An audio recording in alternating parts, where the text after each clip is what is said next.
Chemistry में first chapter है हम लोग का, बेसिक कॉन्सेप्ट ऑफ केमिस्ट्री जो भी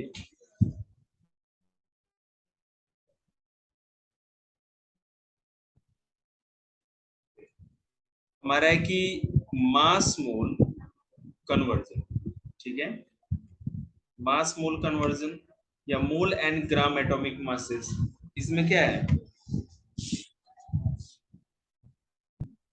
हमको ये पता है कि mass of one mole atom equal to 6.02 × 10⁻23 atoms, ठीक है, of hydrogen is equal to 1 gram, और 1 ग्राम एटम ऑफ हाइड्रोजन मतलब किसी भी, जैसे कि mass of one mole atom, one mole atom equal to क्या होता है 6.022 × 10⁻23 एटम, और ये किसका मास होता है, ये मास होता है हाइड्रोजन के एक एटम का, तो हम इसको एक के बराबर मान के चलते हैं, ठीक है। अब जैसे देखो, we know that an atom of carbon is 12 times heavier than an atom of hydrogen. अब जो कार्बन का एटम होता है, ठीक है ना, उसका जो मास होता है हाइड्रोजन के मास के 12 गुना ज्यादा होता है। This means that the mass of N atom of hydrogen is 1/12 of the mass of the carbon, ठीक है। तो इसका मतलब है कि अगर हमको ये पता करना हो कि if 6.022 into 10⁻23 atom of carbon weight 12 gram, the same number of hydrogen atom will weigh 12 into 1/12 is equal to 1 gram, ठीक है। तो कार्बन 12 के हिसाब से लगाएंगे, तो अगर मान लीजिए कि हमारा कार्बन का 12 है, तो हाइड्रोजन का उसका 1/12 करना होगा, तो 12 से 12 कट जाएगा, 1 ही ग्राम बचेगा ना।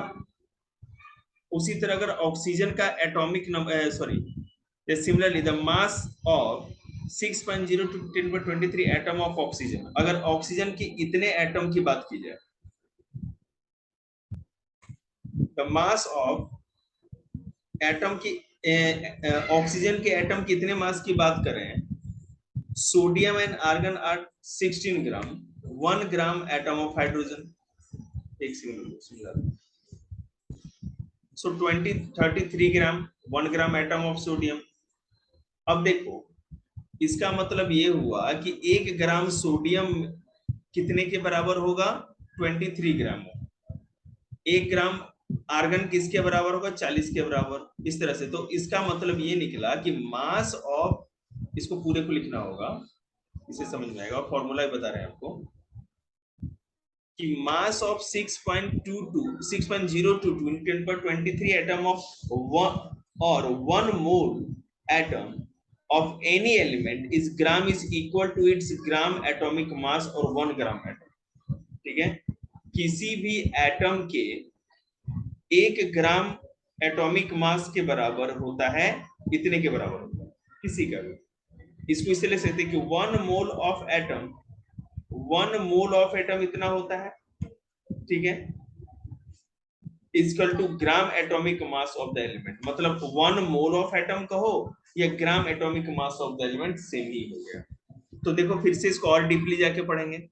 मोल एंड ग्राम मोलिकुलर मास क्या है, मोल and gram molecular mass, the mass of 6.022 into 10⁻23 molecule of a substance is equal to its gram molecular mass, और ग्राम मोलिकुलर जो मैंने अभी बताया लिखना है। एग्जाम्पल में ले सकते हैं कि the mass of 1 mole molecule means कि 6.02 into 10⁻23 molecule of water is equal to 18 gram, because 1 gram mole molecules of oxygen is 32 gram, so 1 gram of oxygen and that of 6.02 to 10⁻23 molecule of carbon dioxide is 44 gram, ठीक है ना, CO2, ठीक है।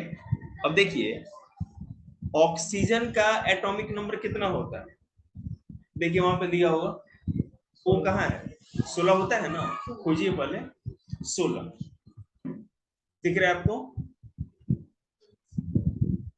ठीक है। No no no, वो oxygen नहीं होगा, ऑस्मियम होगा।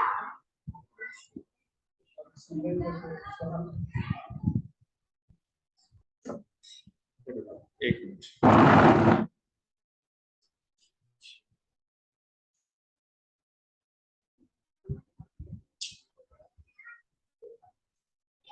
ये 16 इसका एटॉमिक मास है और एटॉमिक नंबर 8, ठीक है ना। अभी देखिए ना, इसलिए कहते हैं कि आप लोग को ये याद करना चाहिए।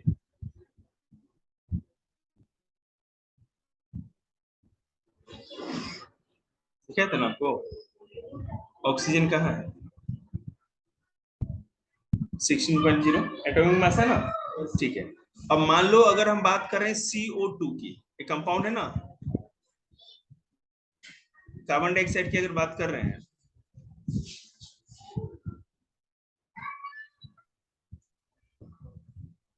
मोल कॉन्सेप्ट तो कल करा दिए। हाँ देखो यहाँ पे हो रहा है, हम CO2 की बात कर रहे हैं, तो CO2 में ऑक्सीजन के तो दो दो एटम है, दो के दो है, तो एक का होता है 16, तो दो का 32 हो गया, ठीक है। और आप अगर उसकी बात करेंगे ऑक्सीजन क्या कहते हैं कार्बन की, तो कार्बन का देखो कितना है,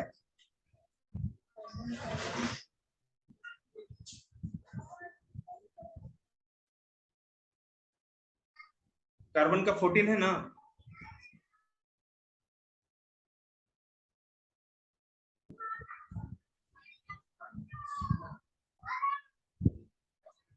मोल oxygen and molecule of carbon dioxide is 44 gram CO2, ठीक है। तो कार्बन का भी दो हो गया, ठीक है ना, तो 14 दूना 28, नहीं नहीं नहीं नहीं, एक सेकंड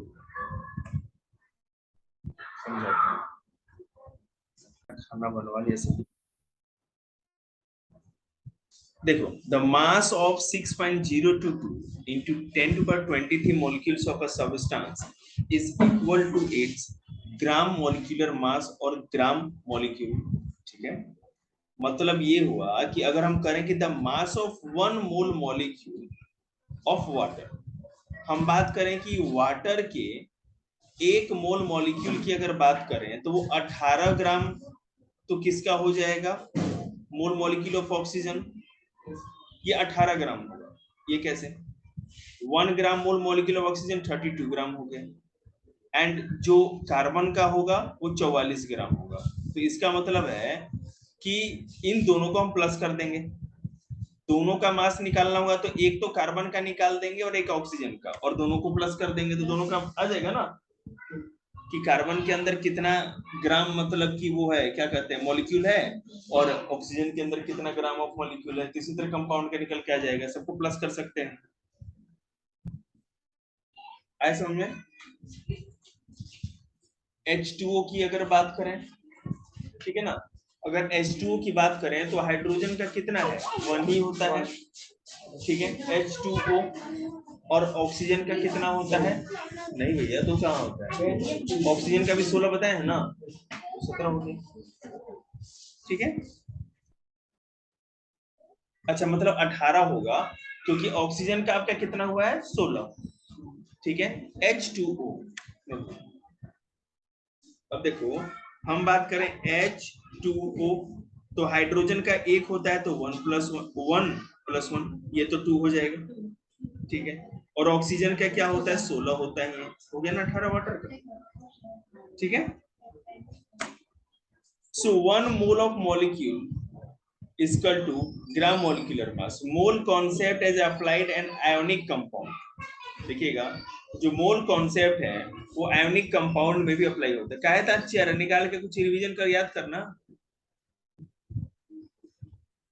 वही एटम और मेटल लेकर के बैठे रहना, वही चैप्टर आ रहा है केवल, वही चैप्टर आ रहा है केवल, दो ही चैप्टर आएगा मिड टर्म में तुम्हारे, क्या बोल रहे हो तुम। तो जो मास्टर क्वेश्चन लिखा है तो मैथ्स भी लेके आए हो ना, तब तक मैथ्स करो, जब टाइम तुमको पढ़ाएंगे। It may be noted that the mole concept is also applicable to ionic compound which do not contain molecules. Ionic compound molecules नहीं रखते, लेकिन उसमें भी ये mole concept जो होता है काम आता है। These are made up of positively and negatively charged ion. Ionic compound कब बनेगा, मान लो कि एक पे पॉजिटिव और दूसरे पे निगेटिव अगर आयन रहेगा, ठीक है ना, तो एक आयन दूसरे आयन से जुड़ करके आयोनिक कंपाउंड बनाएगा, ठीक है। In such cases, the formula of an ionic compound does not represent one molecule, but it gives the ratio between the constituent ion. ठीक है, तो ये फॉर्मूला तो नहीं लिखता, लेकिन दोनों के बीच के रेशियो को बताता है। मैं एग्जांपल दूंगा, नहीं बेटा आपको बोलना नहीं बीच में,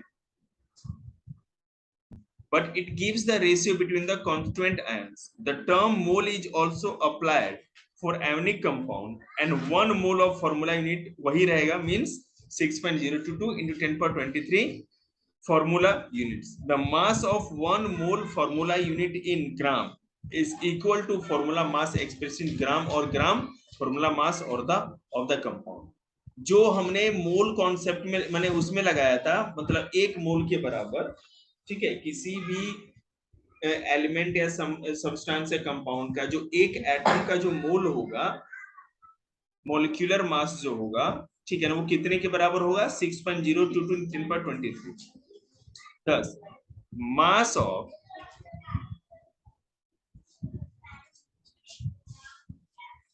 mass of 6.022 into 10 per 23 formula unit or 1 mole formula unit of any ionic substance in gram is equal to its gram formula mass. उसके बराबर होगा। मैं एक एग्जांपल के द्वारा आपको समझाता हूँ ये कैसे होगा। मान लीजिए कि 1 मोल ऑफ NaCl, NaCl क्या होता है? सोडियम क्लोराइड, सॉल्ट मतलब कि जो प्लेन सॉल्ट होता है, सोडियम क्लोराइड, वे इक्वल टू 58.5 ग्राम। ठीक है, मैं कह रहा हूं कि NaCl का 1 मोल अगर आप लेते हैं तो कितने के बराबर होगा? 50, उसका वेट कितना होगा? 58.5 ग्राम के बराबर। सो 1 gram formula mass and contains 6.022 10.23 formula unit of NaCl और 6.022 10.23 Na plus ion। एंड अब देखो, सोडियम जो होता है वो होता है मेटल, तो पॉजिटिव आयन रखेगा, मतलब पॉजिटिव चार्ज होगा। और क्लोरीन जो है वो रखता है नेगेटिव चार्ज, माने नॉन मेटल है तो नेगेटिव चार्ज रखेगा। तो NaCl ये पॉजिटिव है और ये नेगेटिव है, तभी दोनों आयन जुड़ करके क्या कर रहे हैं? एक कंपाउंड बना रहे हैं, तो आयोनिक कंपाउंड बने। ठीक है, तो ये भी उतना ही चार्ज रखेगा, ये भी उतना ही चार्ज रखेगा। ठीक है, सिमिलरली, लेकिन ये पॉजिटिव रखेगा, ये नेगेटिव रखेगा। Similarly 1 mole of calcium chloride CaCl2 calcium chloride has mass equal to its gram formula. ये 111 ग्राम, मतलब भैया कैल्शियम का अलग और क्लोरीन का डबल करके प्लस कर दीजिएगा तो 111 ग्राम आ जाएगा। ठीक है ना। कंपाउंड में जिन दो एलिमेंट से चीजें बनी है, तो एक का एटॉमिक मास लो अगर सिंगल है तो, और दूसरे का, अब दूसरे का अगर नीचे 4 लिखा है तो उसको मल्टीप्लाई बाई 4 कर देना, और इसमें कुछ नहीं है तो सेम का लेकर के प्लस कर देना, जैसे शो करे। ठीक है ना, ये भी कंटेन उतना ही करेगा। Cl माइनस पे, अब देखो Cl2 है तो 2 इंटू इतना कर देंगे, और Ca सिंगल है तो एक इस तरह जाएगा, दोनों को प्लस कर देंगे, बात खत्म। ठीक है ना। देखो 1 मोल, भैया उठल ना, कब से सोया हुआ है? 3-4 घंटा हो गया सोए, लेट से आया था क्या? क्या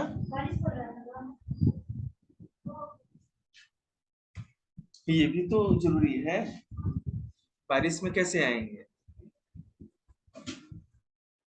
1 मोल ऑफ सब्सटेंस, देखो 1 मोल, कुछ सब्सटेंस दिए हुए हैं यहाँ हमारे पिक्चर में, 1 मोल जो होगा कितने ग्राम के बराबर होगा, यहाँ दे रखा है।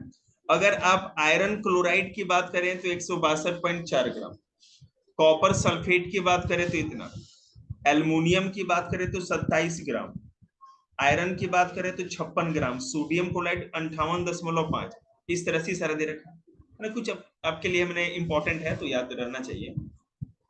अब देखो, मतलब इसमें आप समझे क्या क्या लिखना है आपको। ये है ना एग्जाम्पल, अगर आप नहीं लिखेंगे तो आपको समझ में नहीं आएगा कुछ भी। पूरा का मतलब क्या होता है, आप एक लिख दो चलो। ठीक है,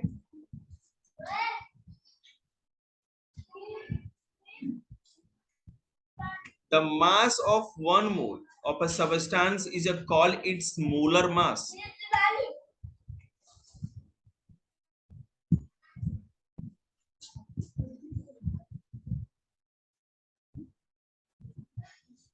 ठीक है, मैं कह रहा हूं कि the mass of one mole of a substance, किसी भी सब्सटेंस के एक मोल का मास कितना होगा, तो जो होगा उसी को उसका मोलर मास कहता है, उस सब्सटेंस का। The unit of molar mass are gram mole, ठीक है, और किलोग्राम मोल। क्या यार, कहां से आ जा रहे हो?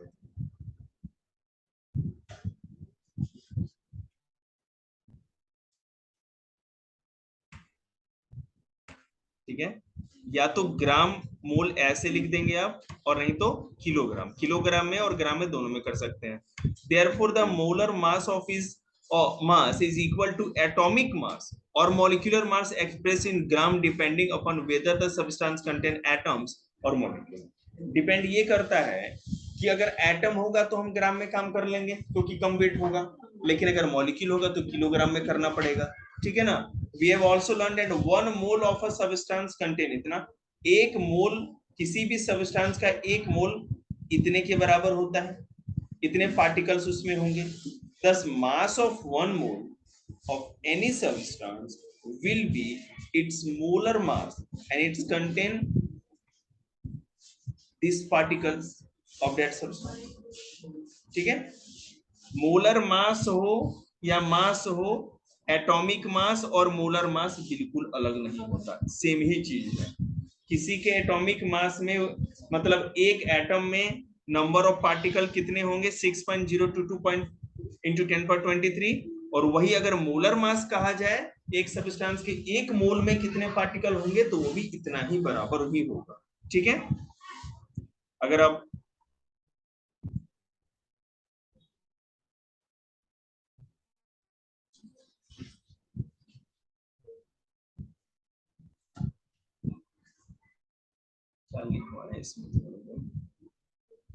ओके जी, तो समझ गए आप लोग।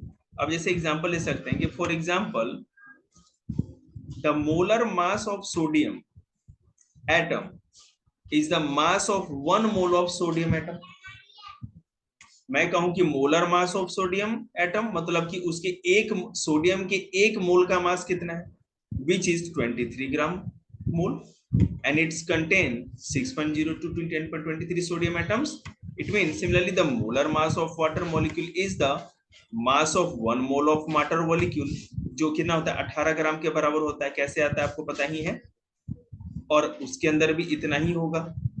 ठीक है, the molar mass of NaCl is the mass of 1 mole of NaCl formula in it। ठीक है, जो कि इतने के बराबर होगा, मतलब इसमें सोडियम और क्लोरीन, क्या कहते हैं, क्लोरीन दोनों को लेके चलेंगे। ठीक है ना। देखो अब ये आया, इस चीज को जरूर ड्रॉ करना, इसी से आपका पूरा कॉन्सेप्ट क्लियर हो जाएगा। ठीक है ना, इसको चाहो तो मत लिखो। मैं कह रहा हूं कि 1 मोल कितना होता है in the term of volume. ठीक है, अगर हम वॉल्यूम के लिए लें तो 22.4 litre of a gas at NTP, और अगर इन टर्म ऑफ पार्टिकल्स तो पार्टिकल्स होंगे इतने और वॉल्यूम होगा इतना। अब देखो 1 मोल ऑफ ऑक्सीजन एटम में एटम्स तो इतने होंगे, 1 मोल ऑफ ऑक्सीजन मॉलिक्यूल में इतना होगा। ठीक है ना, तो 1 मोल की बात करें ऑक्सीजन में, एटम की बात करें या मॉलिक्यूल की बात करें, सेम नंबर ऑफ पार्टिकल्स होंगे। अरे समझ में, अरे इन टर्म ऑफ मास की अगर बात करें, ठीक है, हम पार्टिकल में कह रहे हैं और वॉल्यूम में, मतलब ये पार्टिकल्स में कितने होंगे, एक मोल में पार्टिकल कितना होगा, एक मोल में वॉल्यूम कितना होगा, एक मोल में मास कितना होगा, हम लोग उसको देखते हैं। सो 1 ग्राम एटम ऑफ एलिमेंट, तो कार्बन में 12 ग्राम, सोडियम में 23 ग्राम होता है ना एटॉमिक नंबर जो होगा। ठीक है, अब देखो 1 ग्राम मॉलिक्यूल ऑफ सब्सटेंस, तो H2O। अब ये मॉलिक्यूल किसका होगा, कंपाउंड का होता है। मॉलिक्यूल सबसे छोटा हिस्सा किसका होता है? कंपाउंड का होता है। और एलिमेंट किसी भी एक एटम का होगा, ठीक है ना, एक एलिमेंट का। ठीक है, तो कार्बन में और कोई दूसरा चीज नहीं है ना, तो एलिमेंट है, ठीक है, तो ये ग्राम में आएगा। और सोडियम भी आपको पता है कि सिंगल एलिमेंट है, तो ये भी आप देख रहे हैं। अब ये मॉलिक्यूल की अगर बात करें तो मॉलिक्यूल जहां आएगा समझ लेना कि किसी कंपाउंड की बात हो रही है। H2O और CO2 दोनों का पता है। और 1 gram formula mass of substance की अगर बात करें तो NaCl का ये आ जाएगा और CaCO3 का ये आ जाएगा। इस तरह प्लस करके निकालते हैं। Mole in term of volume, इसका मतलब क्या होगा? Mole is also related to the volume of a gaseous substance. अगर आप किसी गैसियस सब्सटेंस की बात करते हैं तो मोल का मतलब क्या, आप उसकी वॉल्यूम बता रहे हैं, ठीक है। Volume of 1 mole is of any substance is called the molar volume. यहां से चलते चलो, द मोलर माने कि अगर कहा जाए, आप वॉल्यूम की बात कर रहे हैं, वॉल्यूम ऑफ 1 मोल, 1 मोल का वॉल्यूम कितने के बराबर होगा, जो भी होगा हम उसको उसका मोलर वॉल्यूम करेंगे, ठीक है। The molar volume of a solid and liquid can be easily calculated if we know the molar mass of density of any given temperature and pressure, because base do not change much with temperature and pressure. However, the molar volume of gases change considerably. तो solid का और liquid का तो आप आसानी से कर लेंगे पुराने फॉर्मूला से, लेकिन अगर गैस का बात होगा तो इसका जो वॉल्यूम है ना वो चेंज होता रहता है टेम्परेचर और प्रेशर के साथ. So it has been observe that 1 mole of an ideal gas, ये आप लोगों को अभी पढ़ाए थे ना गैस लॉ में, कि जो आइडल गैस होगा अगर टेम्परेचर और क्या कहते हैं प्रेशर ये सब अगर कांस्टेंट रहे ये सब, तब उसका हम निकाल सकते हैं मोलर वॉल्यूम, नहीं तो नहीं निकलेगा। तो अगर आइडल गैस की बात करें तो उसमें इतने ही मॉलिक्यूल्स होंगे, हाँ, और 22.4 लीटर ही वॉल्यूम होगा, ठीक है ना। 1 atm माने कि प्रेशर होना चाहिए 0 डिग्री सेल्सियस टेम्परेचर, तो टेम्परेचर और प्रेशर कांस्टेंट रहेगा तब जाकर के इसका वॉल्यूम निकाल सकते हैं। जैसे मैं कहूं 1 mole of hydrogen gas at NTP is equal to 22.4 litres,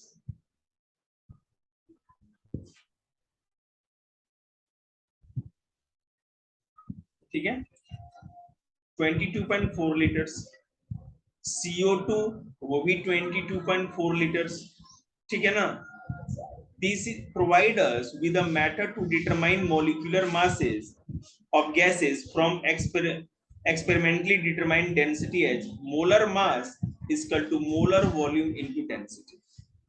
अगर आपको मोलिक्यूलर मास निकालना है तो मोलर वॉल्यूम को डेंसिटी से मल्टीप्लाई आप कर देंगे, ठीक है। अब देखो ये पूरा रीडेंट करना है बॉक्स, और करना है मतलब जाके आज खत्म करो, नहीं तो आज का आज नहीं लिखोगे तो जो मैंने पढ़ाया आपको कुछ भी समझ में नहीं आएगा, ठीक है ना। हमको मजबूर मत करिए, नहीं तो मेरा दिमाग घूमा तो बैच बंद, फिर घूमते रहिएगा सड़क सड़क, फिर आपका बहाना आप अपने पास रखिए, हम अपना ज्ञान अपने पास रखिए। 1 मोल ऑफ एटम, अब ये सारा फॉर्मूला इसी पेज पे है। अगर कहा जाए कि किसी 1 मोल ऑफ एटम, एक एटम के, किसी एटम के 1 मोल का वैल्यू क्या होगा, दे ही रखा है, ग्राम एटॉमिक मास ऑफ एलिमेंट भी हो जाएगा। मोल्स ऑफ एन एलिमेंट, किसी एक एलिमेंट में कितने मोल्स होंगे, तो mass of element upon atomic mass, उस एलिमेंट का टोटल जो मास होगा वो लगाएंगे और एटॉमिक मास लगाएंगे, इससे कैलकुलेट करेंगे। मास ऑफ 1 एटम तो एटॉमिक मास अपॉन 6.02 × 10^23, ऐसे कर देंगे तो पता चल जाएगा। 1 मोल ऑफ मॉलिक्यूल की बात करें तो ये रहा, सेम ही चीज है। मोल्स ऑफ अ कंपाउंड की बात करें तो mass of a compound plus upon में molecular mass, mass of 1 molecule तो मॉलिक्यूलर मास अपॉन इतना हो जाएगा। Volume occupied by 1 mole of gas at NTP is equal to 22.4 litre, ठीक है ना।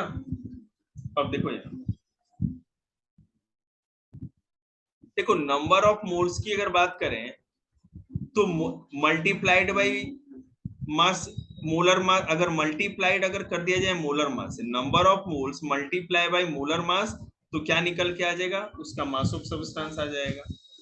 अगर मान लीजिए कि नंबर ऑफ मोल्स को मल्टीप्लाई करें एवोगैड्रो नंबर से, तो नंबर ऑफ पार्टिकल्स निकल के आ जाएंगे। और ये एवोगैड्रो नंबर ये होता है, देख रहे हैं ना, ये वाला 6.022 वाला। अब मान लीजिए कि अगर आप मास ऑफ सब्सटेंस को डिवाइड कर रहे हैं मोलर मास से, तो आपको नंबर ऑफ मोल्स निकल के आ जाएगा।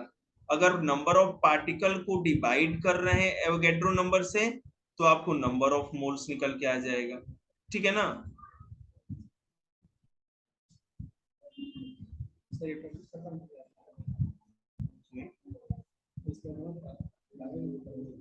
हाँ करते हैं, ये है ना, हम लोग 6:30 तक क्लास करते हैं। दिन छोटा और शाम बड़ा। ठीक है, ये कुछ क्वेश्चंस हैं, उसको आना तो उसके साथ ही करेंगे।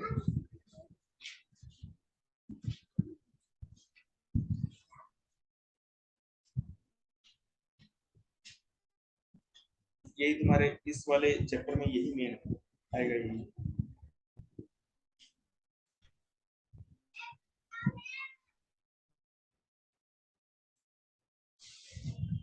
तुम लोग शायद विश्वास ना कर पाओ, मुझे लगता है चैप्टर खत्म है। ऐसे कैसे,